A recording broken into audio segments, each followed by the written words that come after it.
अध्याय 1 में पढ़े थे और रह गया है जो पूरा करने जा रहे हैं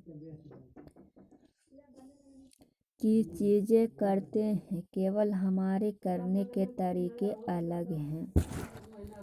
हम विभिन्नता को कैसे समझें? करीब 200-225 वर्ष पहले जब रेल, हवाई जहाज, बस और कार हमारे जीवन का हिस्सा नहीं थे, तब भी लोग संसार के एक भाग से दूसरे भाग की यात्रा करते थे। वे पानी के जहाज में घोड़ों या ऊँट पर बैठकर जाते या फिर पैदल चलकर। अक्सर ये यात्राएं खेती और बसने के लिए नई जमीन की तलाश में या फिर व्यापार के लिए की जाती थी। चूँकि यात्रा में बहुत समय लगता था, इसलिए लोग नई जगह पर अक्सर काफ़ी लंबे समय तक ठहर जाते थे। इसके अलावा सूखे और अकाल के कारण भी कई बार लोग अपना घर-बार छोड़ देते थे। उन्हें जब पेट भर खाना तक नहीं मिलता था, तो वे नई जगह जा कर बस जाते थे। कुछ लोग काम की तलाश में और कुछ युद्ध के कारण घर छोड़ देते थे। लोग जब नई जगह में बसना शुरू करते थे, तो उनके रहन सहन में थोड़ा बदलाव आ जाता था। कुछ चीज़ों में नई जगह की अपना लेते थे और कुछ चीज़ों में वे पुराने ढर्रे पर ही चलते रहते थे। इस तरह उनकी भाषा, भोजन, संगीत, धर्म आदि में नए और पुराने का मिश्रण होता रहता था। उनकी संस्कृति और नई जगह की संस्कृति में आदान प्रदान होता और धीरे धीरे एक मिश्रित यानी मिली जुली संस्कृति उभरती। अगर अलग अलग क्षेत्रों का इतिहास देखें तो हमें पता चलेगा कि किस तरह विभिन्न सांस्कृतिक प्रभावों ने वहाँ के जीवन और संस्कृति को आकार देने में योगदान किया है। इस तरह से कई क्षेत्र अपने विशिष्ट इतिहास के कारण विभिन्नता संपन्न हो जाते थे। ठीक इसी प्रकार लोग अलग अलग तरह की भौगोलिक स्थिति से किस प्रकार सामंजस्य बैठते हैं, उससे भी विभिन्नता उत्पन्न होती है। उदाहरण के लिए समुद्र के पास रहने में और पहाड़ी इलाकों में रहने में बड़ा फर्क है। न केवल वहाँ के लोगों के कपड़ों और खान पान की आदतें में फर्क होगा, बल्कि जिस तरह का काम वे करेंगे वे भी अलग होंगे। शहरों में अक्सर लोग यह भूल जाते हैं कि उनका जीवन उनके भौतिक वातावरण से किस तरह गहराई से जुड़ा हुआ है। ऐसा इसलिए कि शहरों में लोग बिरले की ही अपनी सब्जी या अनाज उगाते हैं। वे इन चीज़ों के लिए बाजार पर ही निर्भर रहते हैं। आइए भारत के दो भागों लद्दाख और केरल के उदाहरण के जरिए यह समझने की कोशिश करें कि किसी क्षेत्र की विभिन्नता पर उसके ऐतिहासिक और भौगोलिक कारकों का क्या असर पड़ता है। एटलस में भारत का नक्शा देखिए और उसमें ढूंढिए कि ये दोनों क्षेत्र लद्दाख तथा केरल कहाँ पर हैं। इन दोनों क्षेत्रों की भौगोलिक स्थितियाँ वहाँ के भोजन, कपड़े और व्यवसाय पेशे को कैसे प्रभावित करती है, उनकी सूची बनाएं। लद्दाख तो व्यापार के लिए एक अच्छा रास्ता माना गया है, क्योंकि यहाँ कई घाटियाँ हैं जिनसे गुजरकर मध्य एशिया के काफिले उस इलाके में पहुँचते थे जिसे आज तिब्बत कहते हैं। ये काफिले अपने साथ मसाले, कच्चा रेशम, दरिया आदि लेकर चलते थे। लद्दाख के रास्ते ही बौद्ध धर्म तिब्बत पहुँचा। लद्दाख में छोटा तिब्बत भी कहते हैं।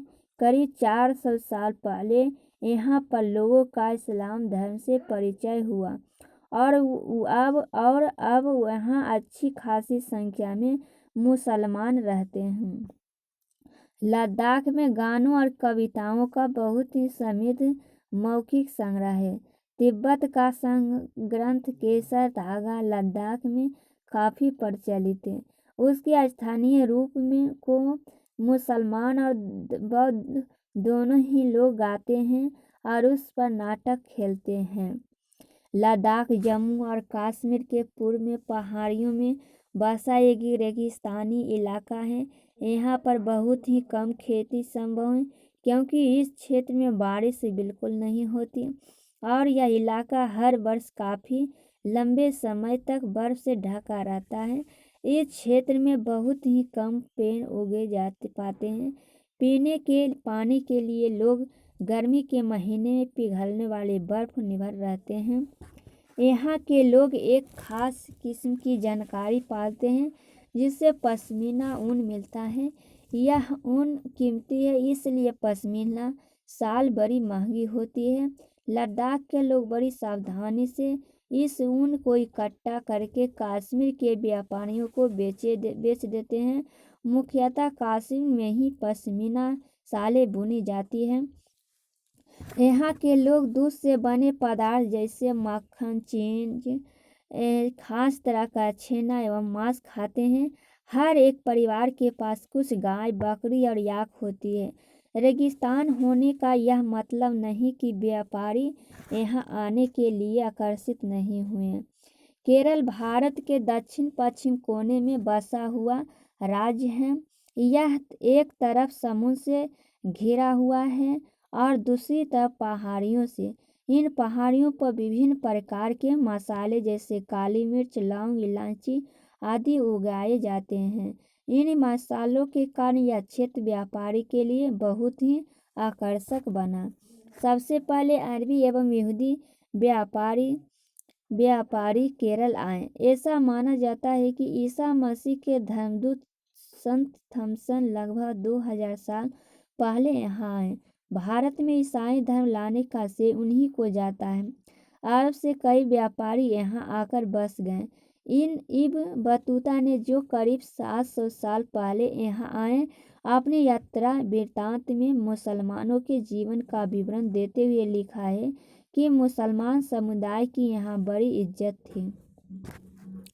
वास्को डी गामा पानी के जहाज से यहाँ पहुँचे तो पुर्तगालियों ने यूरोप से भारत तक का समुद्र रास्ता जाना। इन सभी ऐतिहासिक प्रभावों के कारण केरल के लोग विभिन्न धर्मों का पालन करते हैं जिनमें यहूदी, इस्लाम, ईसाई, हिंदू एवं बौद्ध धर्म शामिल हैं। चीन के व्यापारी भी केरल आए। यहाँ पर मछली पकड़ने के लिए जो जाल इस्तेमाल किए जाते हैं वो चीनी जालों से हूबहू मिलते हैं और उन्हें चीना वाला कहते हैं।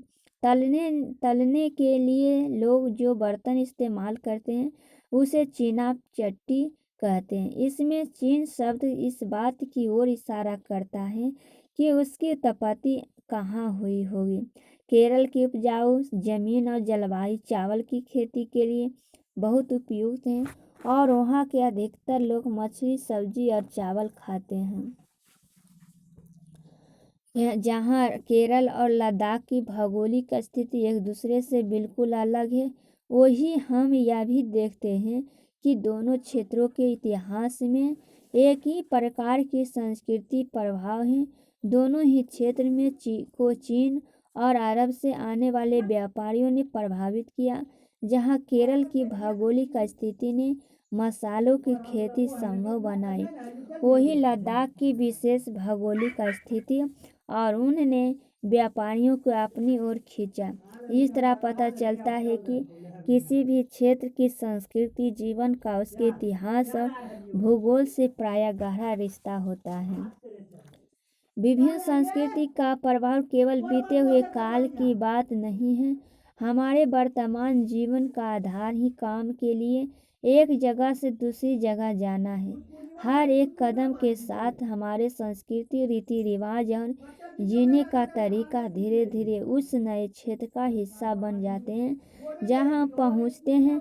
ठीक इसी तरह अपने पड़ोस में हम अलग अलग समुदाय के लोगों के साथ रहते हैं। अपने रोज़मर्रा के जीवन में हम मिलजुल कर काम करते हैं और एक दूसरे के रीति रिवाज और परंपराओं में घुल मिल जाते हैं। विभिन्नता में एकता। भारत की विभिन्नता या अनेकता को उसकी ताकत एक का सूत्र माना गया है। जब अंग्रेजों का भारत पर राज था तो विभिन्न धर्म, भाषा और क्षेत्र की महिलाओं और पुरुषों ने अंग्रेजों दिन खून खिलाफ मिलकर लड़ाई लड़ी थी। भारत के स्वतंत्रता संग्राम में अलग अलग परिवेशों के लोग शामिल थे। उन्होंने एकजुट होकर आंदोलन किया, इकट्ठे जेल गए और अंग्रेजों का अलग अलग तरीके से विरोध किया। अंग्रेजों ने सोचा था कि वे भारत के लोगों में फूट डाल सकते हैं क्योंकि उनमें काफ़ी विभिन्नताएं हैं और इस तरह उनका राज चलता रहेगा। मगर लोगों ने दिखला दिया कि वे एक दूसरे से चाहे कितने ही भिन्न हो, अंग्रेजों के खिलाफ लड़ी जाने वाली लड़ाई में वे एक साथ हैं। दिन खून के हमारे प्यारे ने भूल जाना, खुशियों में अपनी हम पर आंसू बहा के जाना। शायद ये ने हमारे चुन चुन के फूल टोने, वीरान चमन में कोई गुल खिला के जाना। दिन खून के हमारे गोली खा के सोए जलिया बाग में हम, सुनी परी कर पर दिया जला के जाना। दिन खून के हम हिंदू और मुसलमान की होती है आज होली, बहते हैं एक रंग में दमन भिगो के जाना। दिन खून के हमारे कुछ जेल में पड़े हैं, कुछ कर में गड़े हैं, दो बूंद आंसू उन पर प्यार बहा के जाना। दिन खून के हमारे। यह गीत अमृतसर में हुए जलियांवाला बाग हत्याकांड के बाद गाया जाता था। इस हत्याकांड में एक ब्रिटिश जनरल ने उन शांति प्रिय निहत्थे लोगों पर खुलेआम गोलियां चलवा दी थी जो बाग में इकट्ठे होकर सभा कर रहे थे। महिला, पुरुष, हिंदू, मुसलमान, सिख, कितने सारे लोग थे जो अंग्रेजों की पछतापूर्ण नीति का विरोध करने के लिए जमा हुए थे।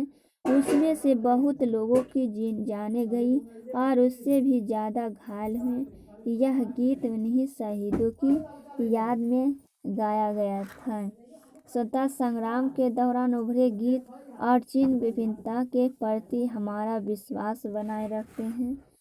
क्या आप भारतीय झंडे की कहानी जानती हैं? स्वतंत्रता संग्राम के दौरान ही भारत के झंडे की परिकल्पना की गई थी। इस झंडे को सारे भारत में लोगों ने अंग्रेजों के खिलाफ इस्तेमाल किया था। जवाहरलाल नेहरू ने अपनी किताब भारत की खोज में लिखा कि भारतीय स्वतंत्रता को एकता कोई बाहर से थोपी हुई चीज़ नहीं है, बल्कि यह बहुत ही गहरी है, जिसके अंदर अलग अलग तरह के विश्वास और प्रथाओं को अस्वीकार करने की भावना है। इसमें विभिन्नता को पहचानना और प्रोत्साहित किया जाता है।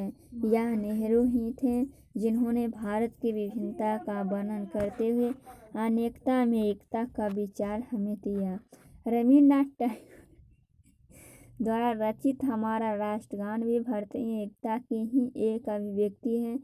राष्ट्रगान किस तरह से एकता का वर्णन करता है, इसे अपने शब्दों में लिखिए।